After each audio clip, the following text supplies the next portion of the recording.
房子现在后悔了，如果假如卖掉的话，直接200万亏掉80万，真的是非常的后悔。给大家说一说啊，这高层的房子啊，其实有几大通病啊，一般人可能真的接受不了。当初呢不听家人的劝呢，执意要买这么高楼的一个房子。说实话，买的时候啊，心情有多么好，住了这么多年，就有多少的糟糕的心情。说实话，这种高楼层的话，小区物业是非常好的，门口基本上都是保安的在那边啊，随时随地的。像那外卖啊，基本上都是放在门口，基本上安全性啊都是比较高的，比那种没有物业的老小区要好。这高层的住宅呢，有几大通病，大家呢一定要提前了解知道。像以后啊，这样的高层住宅应该不会那么大兴的建了啊，因为现在国内的房子还是做的比较多了，库存量还比较大，所以呢，像这种高层的住宅呢，有几大心里面糟心的点，今天必须要给它一吐为快，不然憋得心里面太难受了。当初呢，我到这边买了套房，总共是花了200万，首付呢付了一个60万多一点点，贷款了140万。这么多年过去了，买了5年了，5年呢，如果60万存到银行的话，利息的话，差不多就有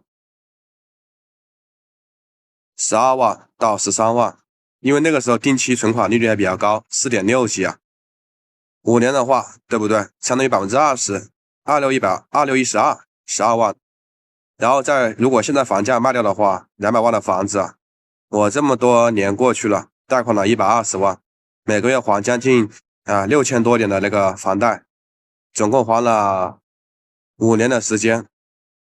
5年的话，差不多就是36万到37万左右，这其中只有6、7万是本金，30万是利息。前年呢把房子拿出去卖，中介一挂，以为啊这个房价至少还能卖个180万，没想到啊现在居然只能卖个140万，直接亏掉了60万。你说我这房子呢现在是卖还是不卖呢？大家先听听我的这几点糟心的点。第一个就是早上上班必须要早上起来半个小时到1个小时，不然很有可能因为等电梯啊或者楼层一层一停，很容易上班就迟到了。第二个呢，就夏天的时候啊，像这么高楼层啊，这个水压是很难上去的，水压上不来，洗澡的时候啊，经常性的水压很小，刚好把沐浴露倒好啊，洗发液头发都搓好了，准备来冲的，水压小了，根本就冲不干净。再一个呢，在楼层高的时候啊，这么高的楼层，窗户是不敢打开的，因为一打开之后风呼呼的，至少有2到3级的这个风啊，吹在人身上很不舒服。而且像这样的房子与房子之间呢，它都有那个连廊，主要是在电梯这一块，对不对？就是为了视野开阔，然后可以放一点东西，但实际上那个连廊那里还是风很大很大，有时候啊是不敢让自己家小孩啊从那边经过的话生怕从这旁边掉下去了。